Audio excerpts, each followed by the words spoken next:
Hello, everyone. Welcome back to Village Theater's virtual happy hour. I'm Brandon Ivy. I'm the Associate Artistic Director here at Village Theater. This happy hour actually is what we're calling a mocktail edition because we have a wonderful young person with us that I met, oh my gosh, we'll talk about this, but probably 6 years ago, 7, I don't know, a long time ago. And she is a full-fledged adult going off to college in the fall. She is a kid stage kid. She's a writer. She is a main stage actor. And she's a wonderful person. And I'm so glad she's here. Please welcome to the program, Miss Eliana Coe. Hey. Hey, Eliana. Hi, Brandon. How you doing? I'm good. How are you doing? You know, hanging in there. Yeah. How's your quarantine going? So it's been kind of productive. You'd think that the world would stop, but everyone is trying to give the students things to do and the art educators too. There's so many. So you're still in school during lockdown. Yeah. What is that like? Like what are your days like? Are you on Zoom for 8 hours? Yeah. We're on Microsoft Teams for Interlake High School in the Bellevue School District. Yeah, it's crazy. It's my senior year and it's a lot of people's senior year. So we actually had a meeting today about what prom's gonna look like, what's graduation gonna look like, all of these big kind of traditions, celebrations that the whole world is kind of trying to brainstorm how it's gonna look. Yeah, so. Did you see that there's Barack Obama is going to do a big senior class live stream commencement speech? That's gonna make me cry, not gonna lie. No, it just got announced a day or two ago, but he's doing one for colleges and one for high schools. Oh. So look that up. Definitely will. I've seen John Krasinski's prom. I did see that for the Some Good News. That was pretty I haven't cool. seen that yet. It's cool. It's really cool. So anyone that is just joining us, I'm Brandon Ivy. I'm the Associate Artistic Director here at Village, and I'm here with Renaissance person Eliana Coe, who's a kid stage kid and a writer and an actor and a million other things. Please, if you have questions, write them down in the comments box. I don't know where it's either over there. I do this bit every time. It's either over there or down there. Eventually, it might be behind you. It's not behind you, and I'm pretty sure it's not above you. Someday I'll actually go and figure out where the comment box is, and I'll point there. But write your comments down there, and if you have questions about anything Eliana or I are talking about, go ahead and put those there, and we will get to them at the end of the program. So Eliana, I met you. Okay, when did I meet you? It was 2014. That's the year it was? Crazy, yeah. Wow. And you were how old in 2014? I was 12. I was a 7th grader. Oh my gosh. So Eliana and I met. I directed A Christmas Story, the musical, at the Fifth Avenue Theater, and Eliana was in the kid chorus. Did you have a name? I was Esther Jane. Esther Jane. It's so crazy. I was just, the last kid stage show that I just did was also A Christmas Story, and oh my gosh, and I saw you in it. Really? Oh, yeah, I did. That's so awesome. And it was seriously crazy. And you played Jean Shepherd. Yes, I did, which is not Esther Jane. No, but I didn't know who anyone was. I had no idea what was going on, so I just walked in and sat in the back, and then you walked out. I was like, "Oh my gosh!" That's awesome! Oh my gosh, the rehearsal process though, it was surreal because all of the memories from the choreography from 2014 just kept flooding my brain, and whew. Well, and for me, I've done that show was so many times. 5 years of my life or something like that. I did it originally at the Fifth, and then on Broadway, and then on tour, and then Paper Mill, and then at the Fifth. And the version that you did is slightly different from the last version that I did. Wild. Yeah, and so it was like my brain was like breaking because of that. So we met doing Christmas Story a while ago. God, that's so long ago, 6 years ago. I can't believe that, actually. And you were already like acting up a storm, right? Like that. It's not like that was your first time on stage or something. No, that I think. So I had done, that was my second professional Seattle gig. I was in Oliver Twist the year before at the Fifth Ave, which was my first professional anything. And that was a whole experience. That was 48 children. 11 of those were girls. And so like we were all just these sweaty children from the ages of like 11 to, I think some of us were 16. There was nothing like it. It was crazy. But Crazy. How did you get into acting in the first place? Like school plays or kid stage, or what was the? So, oh my goodness. So since I was probably 3 years old, I would put on musicals and sing songs in my basement, and for pretty much my whole childhood, like whenever we had dinner guests, my sister and I would go into our basement and just put on a show with the kids that came over. So it really, my love for theater started there. Also, my auntie Tracy, she was also an actress in the Seattle area as well. So I got to see her on stage, and it was just, that's kind of where, and I got to see. Wait, hold on. Okay. Stop the presses. Auntie Tracy, is your Aunt Tracy Coe? Yeah. What? Yeah. How did I not know that until this exact moment? That's crazy. Yeah. That's no, so... seriously. No, seeing her work was that pretty much did it at the beginning. That's the weirdest. Oh my gosh! And look, she's here. Hi, Tracy. Yeah. Lol. Sorry, Tracy Coe, Nathan. I'm name dropping you right now. Hello. That's crazy. Tracy Coe is I used to see Tracy on the Village and the Fifth Avenue stage back in the day. She's fantastic. Oh, that's amazing. So she's your dad's sister? Mm-hmm. That's incredible. Yeah. It's so it's just being able to experience theater from there, from Auntie Tracy, and from there, like, I got to see other Village shows from an early age and other Fifth Avenue shows. So I was introduced to like professional theater, I would say, through my aunt, and then just from the professional theaters from there. And then when I was 10, I think, I was in my first show. I was a Hooverville orphan in Annie at the Bellevue Youth Theater. I was in 2 scenes, and it was my favorite thing that I had done up to that point. It was just awesome. And then around that time, I did another show or two at the Bellevue Youth Theater, which is right around where I live, and I love them. Well, you got to sing like the most underrated song in Annie. I love Hooverville. That's the best part. Exactly. No, they're great. The chicken in the pot. Yeah. Yep. No, it's a good number. So when was your first kid stage show? My first kid stage show was right after A Christmas Story with You, 2014. I was the wizard in The Wizard of Oz. And I was the Wiz in The Wiz. Really?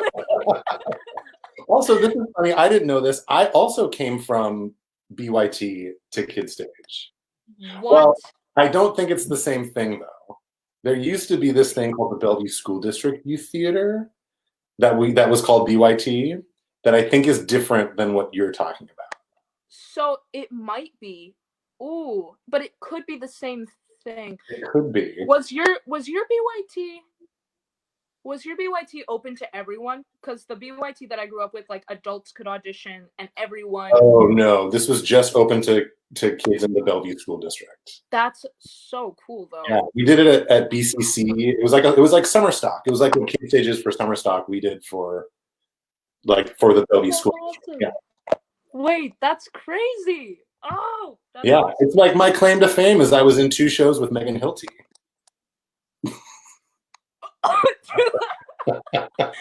Through the Bellevue Schools Foundation summer stock. That's that's a good claim to fame. That's great. Yeah. Anyway, so That's so crazy. you did the other BYT, I did the and other BYT. did your first Kid Stage show, Yeah, and you've been and then from there, I have been in just a bunch of different kid stage shows since then, since 7th grade about. how Um, many? How many do you think you've done? I think 7 or 8 of like the production shows, but Yeah. then like there's like different events and different sing it forwards and awesome little gigs that we do throughout the school year as well. Uh, some of my favorite kid stage shows specifically have been Big Fish for Summer Independent.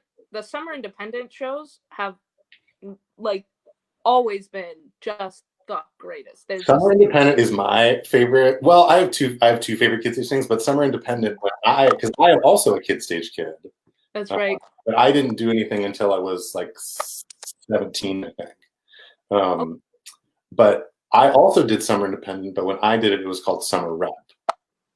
whoa, that's cool. But Summer explain what Summer Independent is, because I think it's so cool.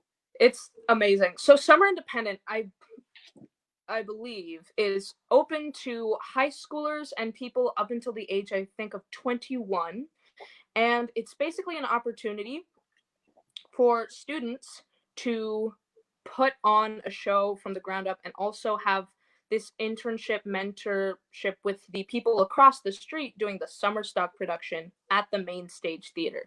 And so we have students feeling every single role. We have students in the costume shop, the production manager, the pit is all students, the music director, choreographer, all students, the cast is all students. And what we do is we also it's a the carpenters and like the crew, all students, the stage management, every single spot is filled by someone who is 21 or a freshman in high school or up to the age of 21, and you put on a show for a bunch of weekends, a couple of weekends, and the cast and the whole crew is also responsible for building the set and working on publicity here and there and things like that as like a work study situation. But it's really like you're offering your baby to the gods. It's just this team of really passionate, rowdy kids It's just so much wanting to fun. put things on. It is so much fun, and you get so close with your company Yeah. because of how much work you put into making this theater happen. Almost always like the first time that anyone does any of those jobs. Like it was the first show I ever directed was a Summer Independent No uh, kidding. show. Yeah, it was like That's I awesome. did it for 4 years in a row. I was in one. Actually, oh my gosh, I just saw there's a comment. I played Cinderella's Prince in Into the Woods, but Yeah. opposite John Scott's Rapunzel's Prince. Really? John Scott was No Rapunzel's way. Prince. Yeah. Wait, that's a dream cast. Wait. It was Oh, very fun, and they added. Oh, we probably shouldn't say this because you're not supposed to do that. But John was is a great dancer, dancer, yes. and they added like a little mini dream ballet for him and Rapunzel, who I think is also a dancer. We're supposed to do that probably, but That's insane. That's insane. Oh um, my gosh, if there's any bootlegs of that or any I don't know. I mean, maybe John, let us know if there's a bootleg that I don't know. yes, I'd love to see that dream ballet. That would be But prime. the other kid stage thing that we have in common is the company originals program, which I Yes. think is so cool. It was different when I did it, but why don't you explain what it is, and then I'll sort of like chime in with what it started at when I. Amazing. Yeah, no, totally.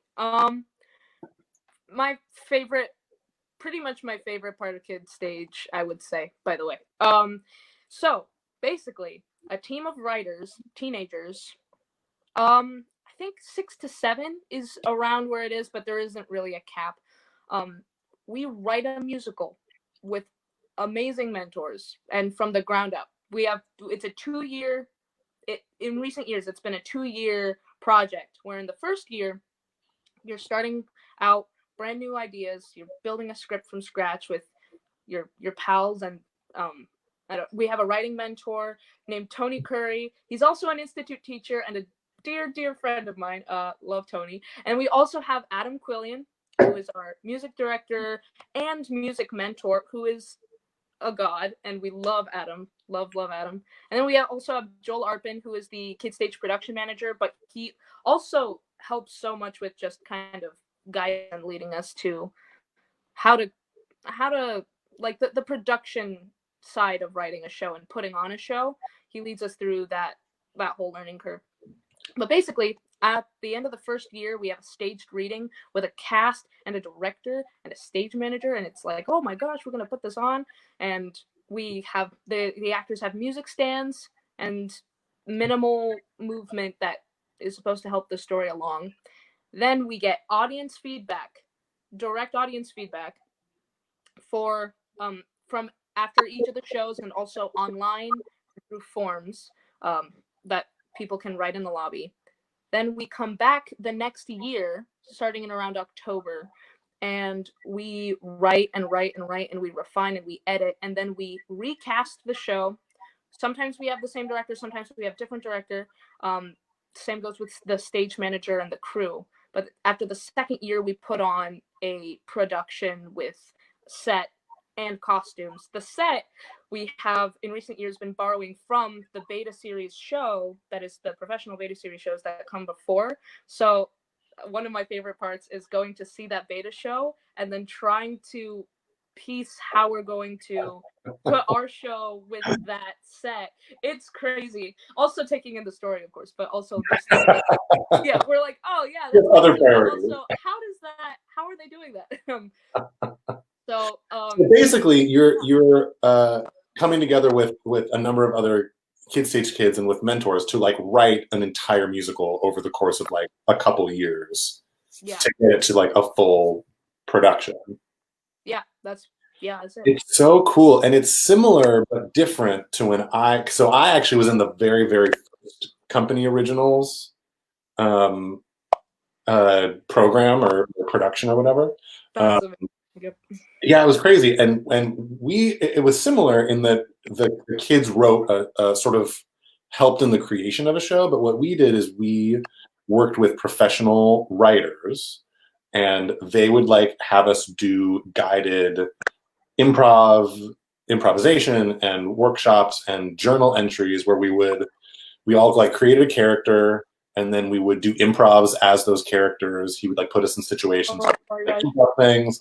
He would have us journal about what we thought was important and what we were passionate about or scared about and all that kind of stuff. And then that took a month or two. And then he went away for like 3 months and wrote the show. And then we came back, and like a bunch of like the improvs that had come out were like in the script, and there were lines that we had made up on the spot that winded up in the script and wound up in the script. Oh, cool. Yeah, it was really cool. It was very different from this part.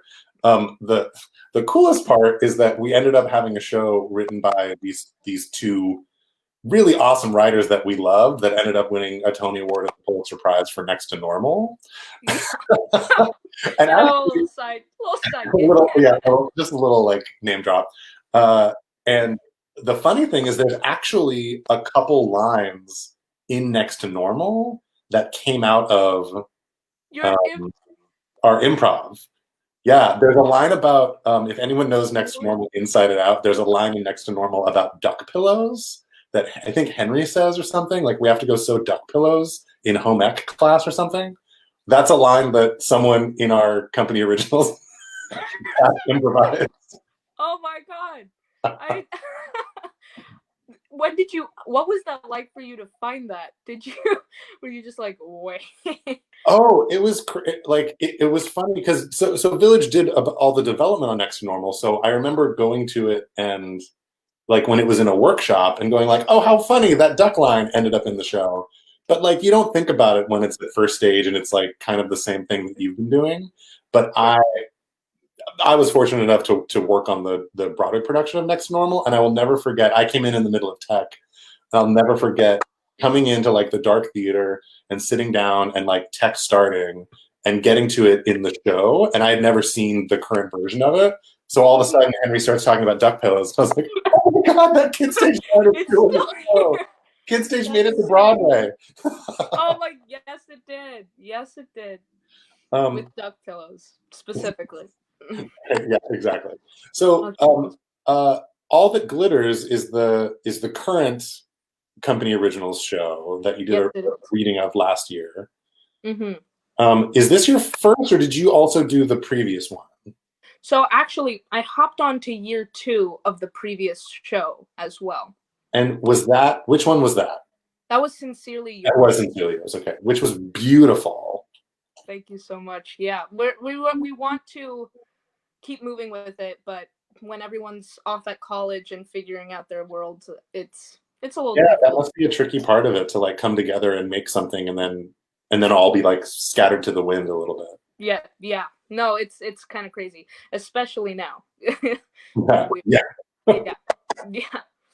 But yeah, All That Glitters. We were hitting tech before we hit our scene change collectively as a planet. And it it is in a great spot, I'd say. The actors leading throughout tech and throughout the rehearsal process have been just so awesome, so cool to work with, and our director Nicole and Val, our stage manager as well. Just just a dream. It was cool. And how have you been able to continue working on it during quarantine? Like what's We're having meetings, so we're scheduled to have a company meeting later the month, and I think a writing team meeting tomorrow, actually, just to think of ways that we can help get people to see our work in any way possible, but also like what is left to edit Mhm. specifically before, because I mean the thing about year 2 is we still are writing after opening, because one thing that's really cool is we have this weekend reprieve between, well, actually we have this week reprieve between the 2 weekends of shows, where we have a chance to write, and the actors can take changes and take notes before, like, in the middle of the run. So with that in mind, we're still editing, we're still formulating things. um but also it's been interesting to see how other professional actors have been trying to get their work seen.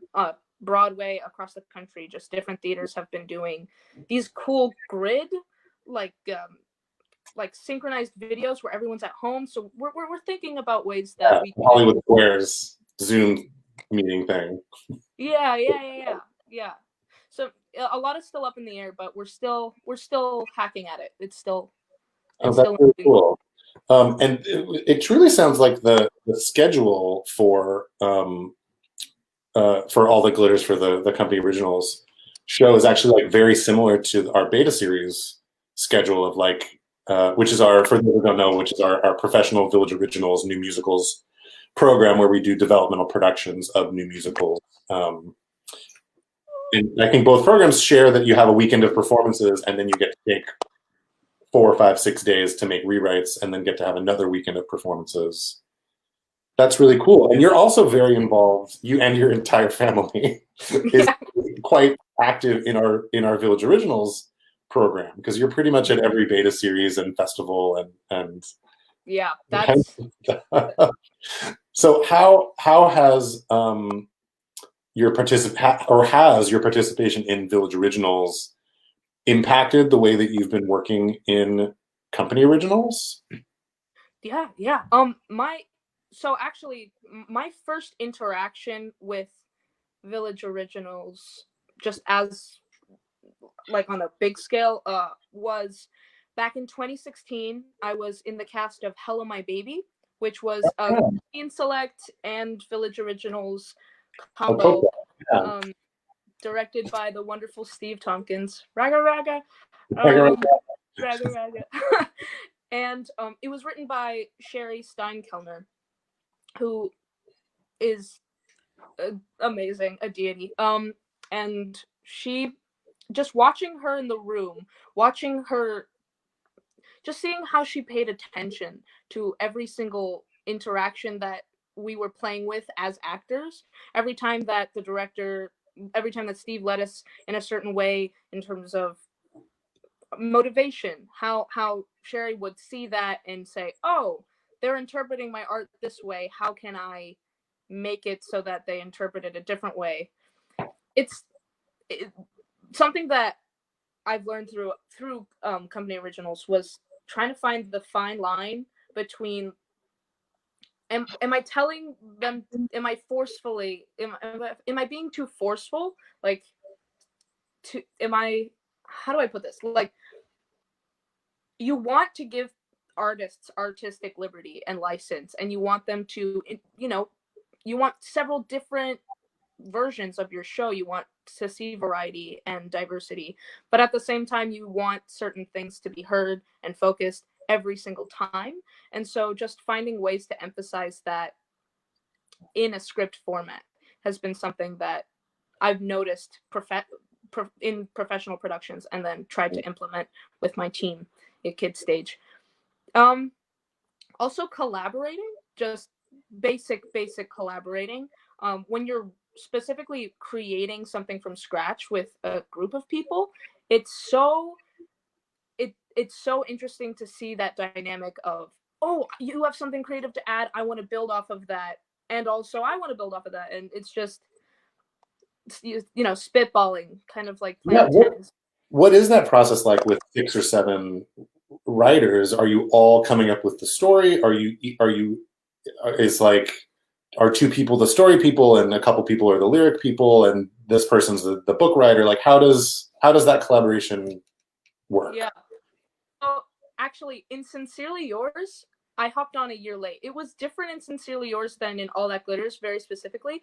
In Sincerely Yours, something that I noticed that my fellow team members were doing was they kind of picked a character, and it was just for our awesome viewer family people. The Sincerely Yours is an all-female, had an all-female writing team, an all-female cast, about the female experience post World War II, when their agency was being taken away and their jobs were being taken away when the men came back home from war.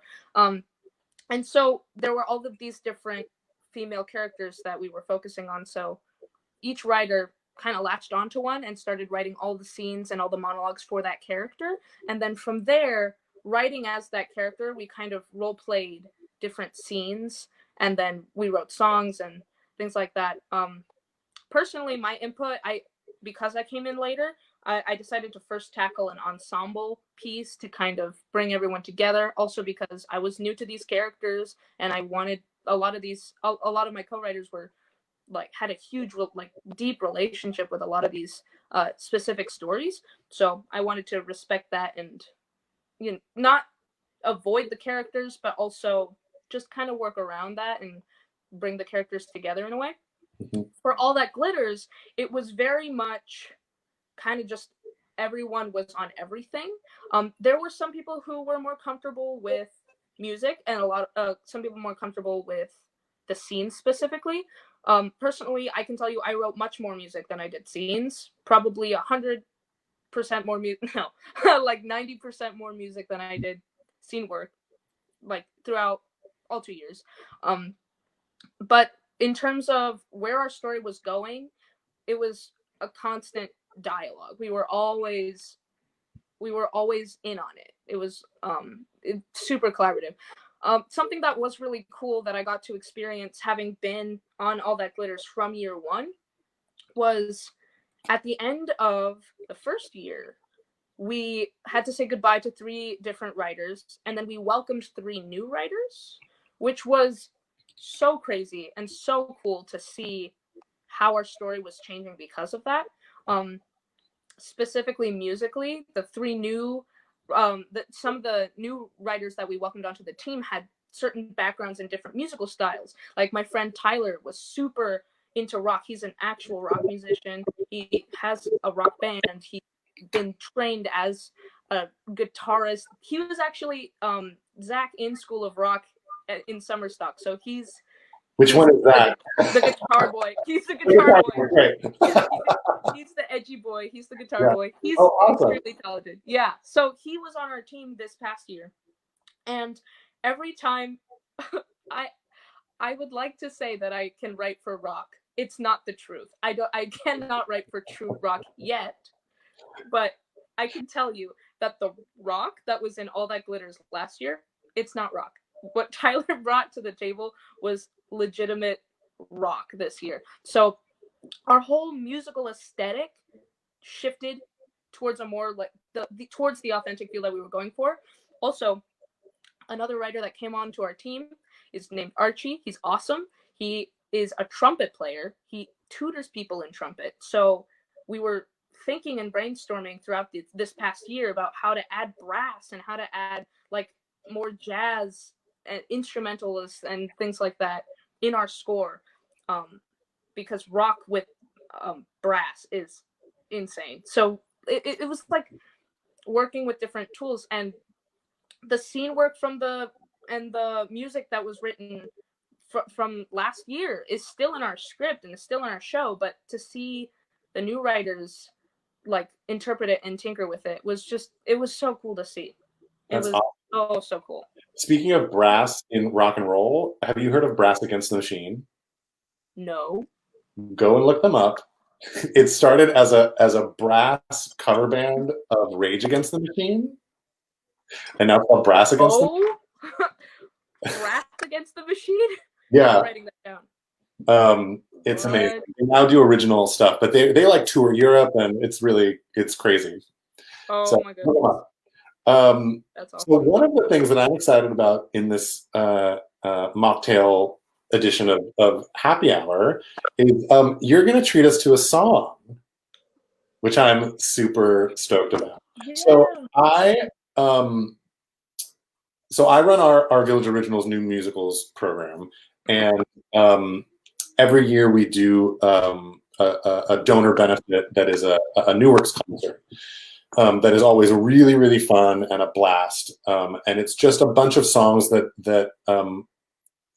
either that are from shows that we are developing, or they're just like songs that I think are cool. Yeah.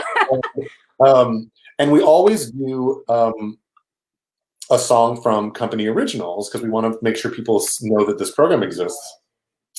And this year, because just because of the way that the timing worked, I hadn't seen a reading of All That Glitters or anything yet. And Joel Arpin, the production manager, was like, "Oh, we think Eliana should sing the song from All That Glitters." I was like, "Okay, great. Like, you know better than me." So I just said like, "Great, Eliana knows it. She's playing it on her guitar. We don't have to rehearse. She'll just show up at sound check and do it." And for some reason, during her sound check, I had to run off and do something, so I didn't actually hear the sound check.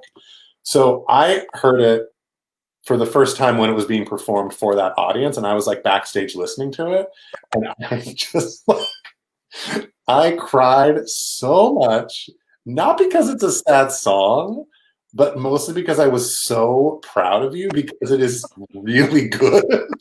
Thank you so. It's like it's the world. So immensely impressed. And so now I'm going to try to trot you out anytime we need to do something like this. Do you need to set the song? I don't think the song really needs a lot of setup. It totally kind of works like out of context. Yeah, it's really just. Oh, thank you. You got water. Thanks, Thanks, Bob. It's my mocktail. Thank you. Yeah. Yeah, no, this is basically out of context. It's a song about appreciation for a loved one. Yeah, I kind of just built it off of the saying, if I had a cent for like a penny for your thoughts almost, but like if I had a blank for every time blank, I would have a lot of blank, you know? And then I just kind of rolled with different kinds of currency, and then it became what it is. So different kinds of currency. I love it. All right, well, I'm going to let you take it away. Here's Eliana singing If I Had a Cent from All the Glitters. Thank you so much, Brandon.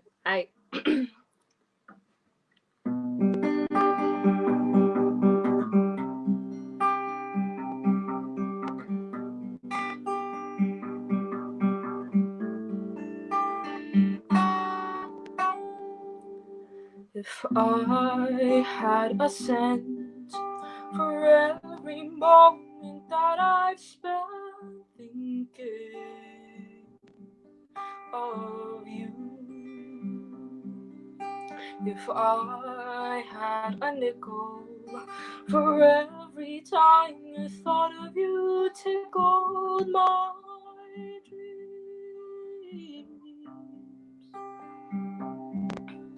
if I had a dime for every single time you looked me in the eyes and I melted inside, if I had a quarter for every time you made me wonder, freeze, I could get you a Mercedes.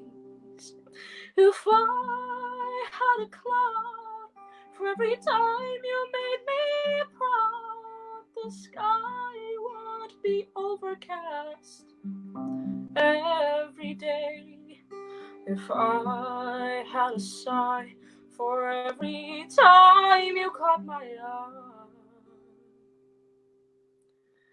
take my breath away. If I had a balloon for every time you made me swoon, we could fly far away to God knows where. If I had a friend for every time you held my hand, I'd never ever be lonely. If I had a book for every time that you kissed me, there'd be so many stories. If I had a telescope for every time you made me feel lost but found, safe yet surreal, like we have the perfect future, like the whole wide world was ours. I'd never live a day without looking. I'd never live a day without looking. I'd never live a day without looking at those stars.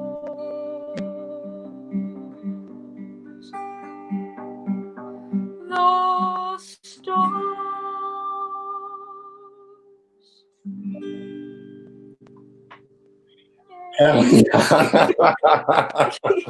Ah!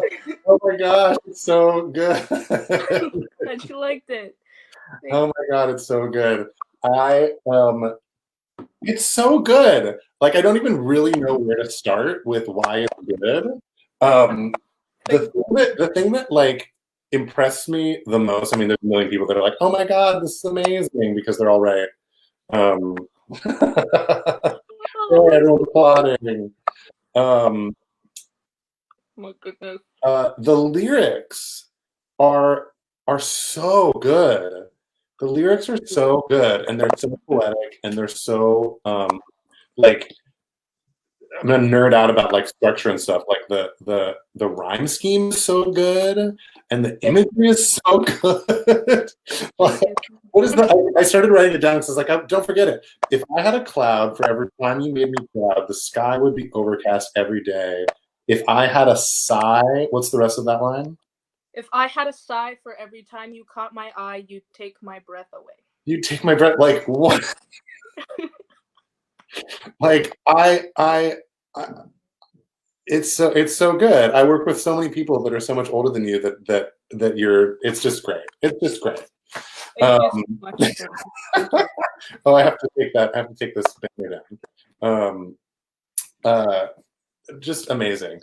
If you're just joining us, we're here with Eliana Co, who is a kid stage kid and an actor and a writer, and we just heard her sing a wonderful song that makes me tear up every time she sings it. If anyone has any questions for Eliana or for me about anything, about writing, about the company originals program, about Kid Stage, anything, go ahead and find the comment box wherever it is and shoot us a question. We did have one question that I wanted to get to. I have to scroll past all the people congratulating you for that song. Oh yeah, here's familiar face. Courtney Cohen would like to know, maybe chat about for rising high school seniors, how your Kid Stage training influenced how you approached college auditions. Oh, Kid Stage training was completely how I approached college auditions. Completely. From everything to how you walk into the room to material selection, all of that came from specifically institute classes.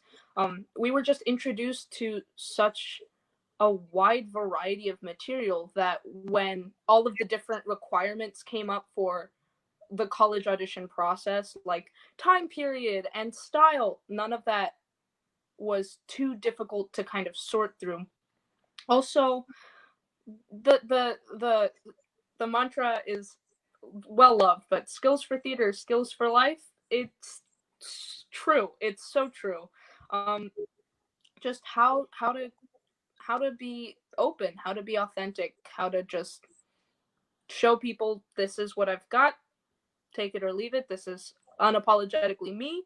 Just being able to celebrate that was a really healthy thing that I think Kid Stage training just fosters at the beginning. So, and how does and how does that translate into like the logistics of like picking an audition song? Like how do you translate that lesson into like, oh yeah, and I picked these songs because X, Y, Z. Yeah.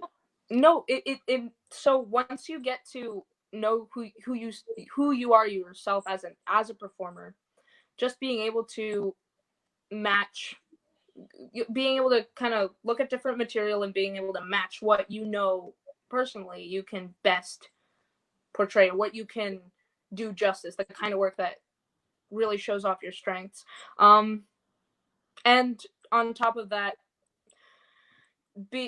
because we are given so many different songs from golden age, contemporary, all in between, and so many different monologues from all over the place. Being able to actually be able to tell the difference between what should be played comedically, what should be played darkly, because there's often like this gray area, like, oh, there's dark comedy and there's also tragedy that has funny moments and things like that. Being able to take the do literary analysis, do script analysis, do song interpretation, all of those different skills is just essential to be able to do each story justice. So Cool. Next question, which I know the answer to. College plans? I will be studying. I'll be majoring in drama at NYU Tisch. Hopefully, God willing. Oh, yay. NYU, that's amazing. That program is incredible. I'm not surprised. That's very sweet of you. Thank you. I'm just over the moon. I'm all jittery and you know. Oh, you're gonna be running around Manhattan. Hopefully. Yeah. Oh, here's a fun question, which I don't know the answer to. Do you have a YouTube channel? I don't. I kind of want to set one up. I have as much as Google has given me, which is just the space. Nothing's inside. That's all I have. Yeah. You should probably have. I mean, like it seems like Iris Elton is a big fan now. She also wants to know when Hi, she can buy Iris. the album. What? That's pretty sweet. Oh my goodness. Hi, Iris. Nice to meet you. Um, I do compose all the time. I am trying to push out an EP in my Instagram Ooh. bio. Yeah, I try to write music. That is Oh, not your usually Instagram. spoken What's about. your Instagram handle? My Instagram handle for my main theatery account is just my Eliana.co, all lowercase. Or if you look up Eliana Co, I think there's only one of me in the States or something. And We'll get you some I'm followers, hopefully. cool. Yeah, Go welcome, follow welcome. Eliana on It's Instagram. it's barren, but you may enter. I'd be happy to meet with you guys. Oh, oh, here's a question. What's an EP? An EP is like an album, but it is just kind of like it's just showcasing a couple of songs. It's a very miniature album that shows the range of the artist and what they're willing or what they're gonna put out. So it might have, whereas an album might have 8 to 10 songs, an EP might have 4, 5, 6. Yeah, Yeah, it's like a it stands for extended play when I just Googled it. good I cool. didn't realize that. Um, Yeah. but yeah, it's like more than just more than like a single and less than a full um, than a full album. Yeah, basically, that's what it is. This is last call for questions for Eliana. If anyone has questions or comments, now is the time. I do want to get to a bittersweet moment. You were also in the cast of Hansel and Gretel and Heidi and Peter, Yes. which was like I was in some rehearsals with you all, and you all were having a great, great time. It was not legal how much fun we were having. We were just, oh yeah, no, it was insane. It was and the show itself is so incredible. It's so funny. It's just, yeah, everything. So, for those that might not know, Hansel and Gretel and Heidi and Gunther was our main stage musical that we were in the middle of opening when we had to close down because of quarantine and such. And it's like a sequel to Hansel and Gretel, like a modern day sequel to Hansel and Gretel in a way. Yeah. And you were telling me one of the fun things that you all got involved with together as a Yeah. company. Yeah. So it was a lot of us. I was an understudy on the project. I got to understudy the 2 ensemble girls in the show. It's a tight knit cast. It's I think 12 people. I could be mistaken, but yeah. So I got to understudy those tracks. And when I walked in during tech to the green room in Issaquah, which for those of you who don't know, there's a sofa and there's a table, a fridge. Yeah, those are the landmarks. Basically, the couch was covered, and the table, everyone around the table was playing the Oregon Trail game, and everyone got so invested. It was hilarious, and they started naming you know how you can name like the children in the Oregon Trail game. They started naming it after their friends, like in the cast and different people in the company.